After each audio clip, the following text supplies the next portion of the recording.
Bonsoir et bienvenue. Voyons le sommaire de Hashtag Couvre-feu ce vendredi. Zoom dans cette édition sur l'ouverture des frontières. Peut-être pour le mois d'août, le gouvernement est bien décidé à y procéder coûte que coûte.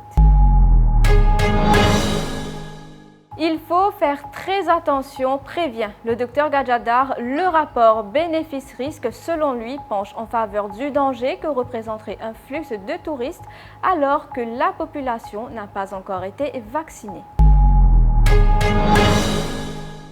Les hôteliers seraient les premiers bénéficiaires de cette réouverture des frontières, mais ils sont bien conscients du risque sanitaire. Des infirmiers de l'hôpital de Rosebel n'ont pas repris le travail, en cause le nouveau protocole qui donne à certains des congés après leur quarantaine, mais pas à d'autres. La dernière conférence de presse du National Communication Committee remonte à lundi dernier. Pourquoi le trio Jagat-Pal Gojumai a-t-il disparu de nos écrans? Nous avons fouillé. Voilà à quoi ressemblent nos hôtels et nos plages mondialement connues ces jours-ci. Désert, presque lugubre, avec les frontières fermées, Maurice n'accueille plus de touristes et sans touristes, les hôtels ne perçoivent plus de revenus. En y ajoutant les revenus générés indirectement, c'est le quart du PIB qui est bloqué. Voilà pourquoi, sans doute, le gouvernement répète sans arrêt que les frontières mauriciennes vont rouvrir en août. C'est une urgence économique, estiment les hôteliers, qui n'hésitent pourtant pas à concéder le risque sanitaire. Écoutez Jean-Michel Pitot, le président de l'Association des hôteliers et restaurateurs. Donc déjà, nous voyons que l'AREM a fait plusieurs propositions en vue de l'exercice budgétaire, mais une question qui revient, c'est l'ouverture des frontières prochainement. Dans le contexte où l'exercice de vaccination n'a pas été complété, nous n'arrivons pas à atteindre les 60% d'ici août. Qu'en est-il de cette nécessité justement d'ouvrir les frontières? Est-ce qu'il faut le faire? Écoutez, moi j'entends à peu près tout le monde dire que ça devient une urgence d'ouvrir les frontières. Je crois que tout le monde est d'accord que le manque que la fermeture des frontières n'est pas propice pour l'économie du pays. Donc il y a une balance à faire bien sûr entre l'économie et la santé du pays. Donc l'ouverture des frontières pour moi est importante. C'est vrai qu'il y a un critère de vaccination. Je pense que ça va être clairement, la qualité d'ouverture va être faite par rapport au nombre de vaccinés. Donc nous souhaiterions bien sûr que le gouvernement récupère ces vaccins comme promis par les agences internationales et vaccine le maximum de personnes. D'accord. Nous voyons par exemple nos compétiteurs, les Seychelles, qui ont rouvert le mois dernier et nous voyons que ça marche pour eux, mais c'est dans le contexte où ils ont vacciné presque toute leur population. Nous accumulons quand même du retard comparé à nos compétiteurs? Écoutez, si on veut dire ça comme ça, on pourrait. C'est vrai qu'on a plus d'1 million d'habitants, ils n'en ont que 80 000.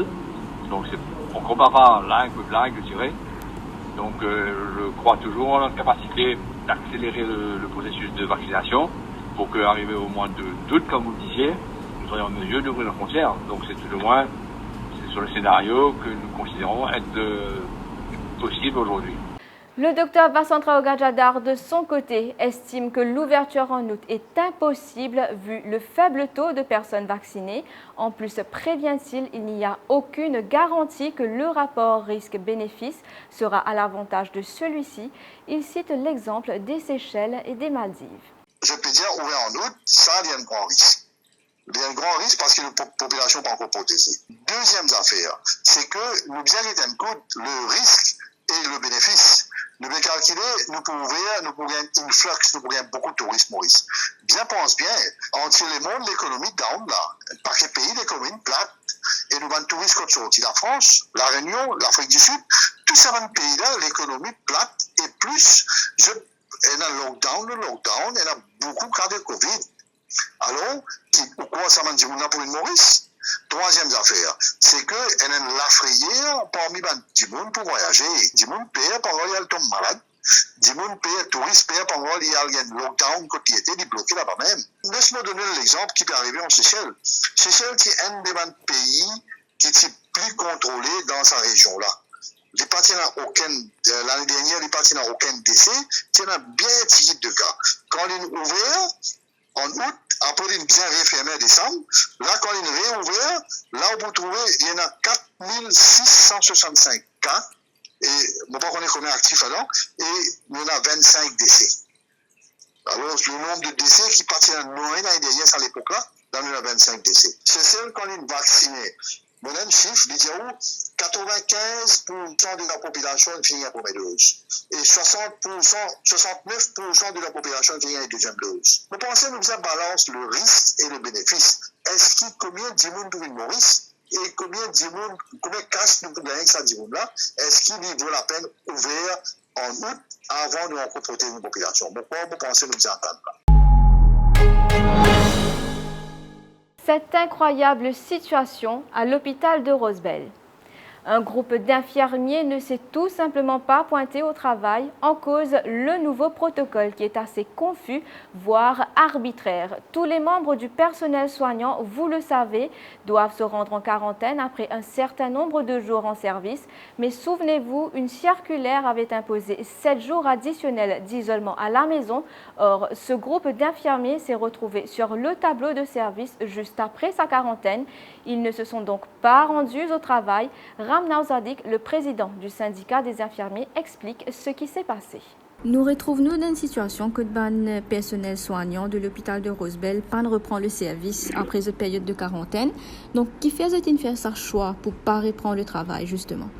Vous connaissez un protocole où un healthcare worker, c'est-à-dire un infirmier, nurse, healthcare assistant, médecin, qui est en contact avec un malade positif de COVID.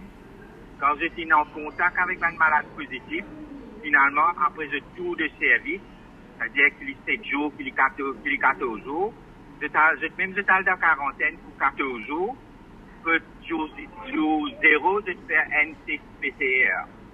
Et puis, je suis en quarantaine pendant 14 jours, jour 7, je fais un test PCR, et jour 14, je fais un test PCR, s'il est négatif. Et la protocole là, dit je suis à la case, je fais self-isolation, si c'est possible. Vous êtes dans une infrastructure pour faire self-isolation. Et là, le 21e jour, je fais le test PCR, s'il est négatif.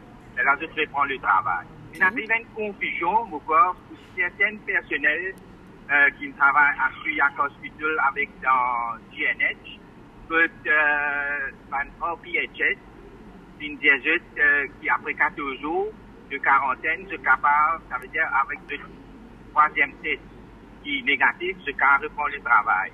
Donc, protocole, l'INSP différent dans chaque région. Donc, le personnel a fait demander qui fait, je 7 jours isolation, que le 21e jour, vous faites un test PCR. Et là, je suis sûr qu'ils ne sont pas négatifs. Et là, je suis reprendre le travail pour ne pas infecter les autres personnels ou bien les autres malades. Donc là, c'est surtout le personnel soignant de l'hôpital de Rosebel là, qui décide pour ne pas le travail pour eux-mêmes. Mais les autres places, c'est pour ça, parce qu'il y a des lots différents, il y a certaines places, puis des autres, quand je fais 14 jours, je suis à la case de self-isolé, c'est là quand je teste négatif le 21e jour, là, je reprends le travail. C'est pour ça que je suis confus, moi-même connais qui peut faire, soit reprendre le travail, soit pas reprendre le travail. Voilà 4 jours depuis que le National Communication Committee sur le Covid-19 ne s'adresse plus à la population. Il n'y a plus de conférences de presse qui étaient généralement animées par le trio Jagatpal Jumayego. Rassurez-vous, ils sont toujours là et en bonne santé. Joint au téléphone, le docteur Zuber Jumay explique que les conférences de presse se tiendront dépendant de l'actualité. Sa consoeur, la doctoresse Catherine Go, a fait savoir que les points de presse se font plus rarement car il y a très peu de cas locaux actuellement et elle réitère que la communication se fera en fonction de l'actualité. Ce qui nous amène à la fin de cette édition. Nous serons bien là lundi pour un autre hashtag couvre-feu. Passez un bon week-end en restant informés via l'express.mu.